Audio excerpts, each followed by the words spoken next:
असद के भागते सीरिया पर इजराइल का बड़ा हमला, 3 एयरबस पर की बमबारी, दर्जनों विमान व हेलीकॉप्टर तबाह। इजराइल ने बशर अल असद के देश से भागने के बाद सीरिया पर बड़ा हमला किया। जानकारी के मुताबिक इजराइल ने हवाई हमले में सीरियाई सेना के 3 प्रमुख एयरबेस को निशाना बनाया है। बमबारी में दर्जनों हेलीकॉप्टर और जेट विमान को नुकसान पहुंचा है। रॉयटर्स ने सूत्रों के आधार पर बताया कि उत्तर पूर्व सीरिया में कमीशली हवाई अड्डा, होम्स के ग्रामीण इलाकों में शिंशर हवाई अड्डा और राजधानी दमिश्क के दक्षिण पश्चिम में अकरबा एयरबेस को निशाना बनाया गया है। इसके अलावा राजधानी दमिश्क के बाहरी इलाके में स्थित एक शोध केंद्र और सईदा जैनब क्षेत्र में इलेक्ट्रॉनिक युद्ध केंद्र पर भी हमला किया गया है। सभी सामरिक हथियारों को नष्ट कर देंगे इजराइल।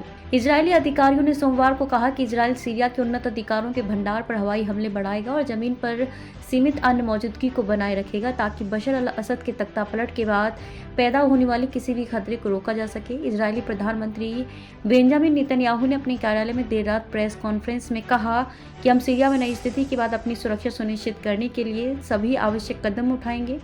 मिसाइलों को नष्ट करेगा इजराइल। इजराइल के रक्षा मंत्री इजराइल कैट्ज ने कहा कि सेना पूरे सीरिया में भारी रणनीतिक हथियारों को नष्ट करेगी। सतह से हवा में मार करने वाली मिसाइलें, वायु रक्षा प्रणाली, सतह से सतह पर मार करने वाली मिसाइलें, क्रूज मिसाइलें, लंबी दूरी के रॉकेट और तटीय मिसाइलों को भी तबाह किया जाएगा। हम अपने नागरिकों की सुरक्षा के प्रति चिंतित हैं, एक वरिष्ठ इजरायली अधिकारी ने कहा कि आने वाले दिनों में हवाई हमले जारी रहेंगे। इजराइल के विदेश मंत्री गिदोन सार ने कहा कि इजराइल को सीरिया के आंतरिक मामलों में हस्तक्षेप करने में कोई दिलचस्पी नहीं है और वह केवल अपने नागरिकों की रक्षा के प्रति चिंतित है। बफर जोन में घुसी इजरायली सेना। विदेश मंत्री ने कहा कि हम रणनीतिक हथियार प्रणालियों और बचे हुए रासायनिक हथियारों व लंबी दूरी की मिसाइलों, रॉकेटों को तबाह कर रहे हैं। इसका उद्देश्य यह है कि ये खतरनाक हथियार चरमपंथियों के हाथों में न लगे।